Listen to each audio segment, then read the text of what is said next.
Hello అండి, welcome to Andhra kitchen tips. ఈరోజు సేమియా కేసరి ఏ విధంగా ప్రిపేర్ చేసుకోవాలో చూద్దాం. ఇది ఛానల్లో రెడీ అయిపోద్దండి. చేసుకోవడం కూడా చాలా ఈజీ. అయితే వీడియోలోకి వెళ్ళిపోదాం. ముందుగా స్టవ్ వెలిగించుకొని 1 స్పూన్ నెయ్యి వేసుకోవాలి. నెయ్యి ఇలా వేడెక్కిన తర్వాత నేను డ్రై ఫ్రూట్స్ తీసుకుంటున్నాను. బాదం, జీడిపప్పు, పిస్తా తీసుకున్నానండి. మీ దగ్గర ఏవి ఉంటే అవి వేసుకోవచ్చు. ఇవి కొద్ది కలర్ చేంజ్ అయ్యే వరకు ఫ్రై చేసుకోవాలి. ఇలా ఫ్రై అయిన తర్వాత ఒక గిన్నెలోకి తీసేసుకోవాలి.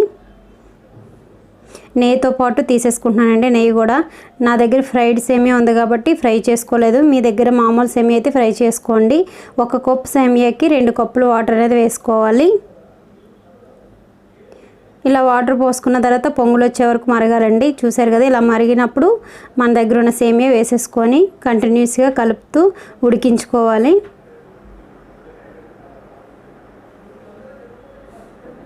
చూసారు కదా, ఈ విధంగా ఉడకాలి. ఒకసారి ఉడికిందో లేదో చేత్తో ఒకసారి చూసుకోండి. మజ్జిగ ఇరిగితే ఇలా ఉడికినప్పుడు మనం దీంట్లో పంచదార అనేది వేసేసుకోవాలి. ఇక్కడ 1/2 కప్ షుగర్ తీసుకున్నానండి. 1 కప్ సేమియాకి కరెక్ట్గా సరిపోయిందండి. ఇలా కరెక్ట్గా తీసుకోండి, కరెక్ట్గా సరిపోతుంది. ఇంకా స్వీట్ ఎక్కువ కావాలంటే 1 స్పూన్ వేసుకోండి. అంతకుమించి ఎక్కువ వేసుకుంటే మరి స్వీట్ ఎక్కువగా ఉన్నా కూడా తినబుద్ధి అయ్యదు. చూసి యాడ్ చేసుకోండి. ఈ పంచదార వేసిన తర్వాత బాగా ఉడకాలండి. ఇంచుమించు 5 నుంచి 8 నిమిషాలు పడుతుంది. దాంట్లో ఇలాచీ వేసుకున్నాను. చిటికెడు ఫుడ్ కలర్ కూడా వేసాను. కంప్లీట్గా ఫుడ్ కలర్ అనేది ఆప్షనల్ అండి. ఇష్టం ఉంటే వేసుకోవచ్చు, లేకపోతే లేదు. పిల్లలకు కొంచెం కలర్ఫుల్గా ఉంటే నచ్చుతుంది కాబట్టి ఇలా యాడ్ చేశాను. ఇప్పుడు దీనిలో వేయించిన డ్రై ఫ్రూట్స్ ఉన్నాయి కదండి, నేతితో పాటు వేసేసుకుంటున్నాను. ఇవి వేసిన తర్వాత కంటిన్యూస్గా కలుపుతూ ఉండాలి. ఇప్పుడు ఇలా వేసిన తర్వాత మన ఫ్లేమ్ అనేది లో ఫ్లేమ్లో ఉంచుకోవాలండి. ఇప్పటివరకు మీడియం ఫ్లేమ్లో ఉంచుకొని ఇప్పుడు లో ఫ్లేమ్లో పెట్టి కంటిన్యూస్గా కలుపుతూ ఉండాలి.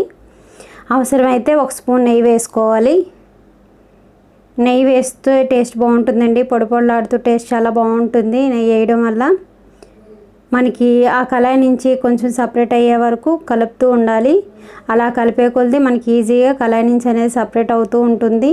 మీరే చూస్తున్నారు కదా, దగ్గర పడి చూసారు కదా, ఈ విధంగా రావాలి. కళాయి నుంచి సపరేట్ అయ్యి దగ్గరకు వచ్చింది. ఇప్పుడు ఒక ప్లేట్లోకి సర్వ్ చేసుకుందాం. చూసారు కదండి, సేమియా కేసరి చాలా ఈజీగా రెడీ చేసుకోవచ్చు. సేమియాతో చేసిన ఏ రెసిపీ అయినా పిల్లలు చాలా ఇష్టంగా తింటారు. ఇది కూడా చాలా ఈజీ చేసుకోవడం. ఇలా ఫైనల్గా బాదంతో గార్నిష్ చేస్తున్నాను. ఐ హోప్ ఈ వీడియో మీ అందరికీ నచ్చింది అనుకుంటాను. నచ్చితే లైక్ చేయండి. మీరు ట్రై చేసి మీ ఫీడ్బ్యాక్ని కామెంట్ రూపంలో తెలియజేయండి. ఇలాంటి మరిన్ని వీడియోస్ కోసం సబ్స్క్రైబ్ చేసి పక్కనున్న గంట సింబల్ క్లిక్ చేయండి.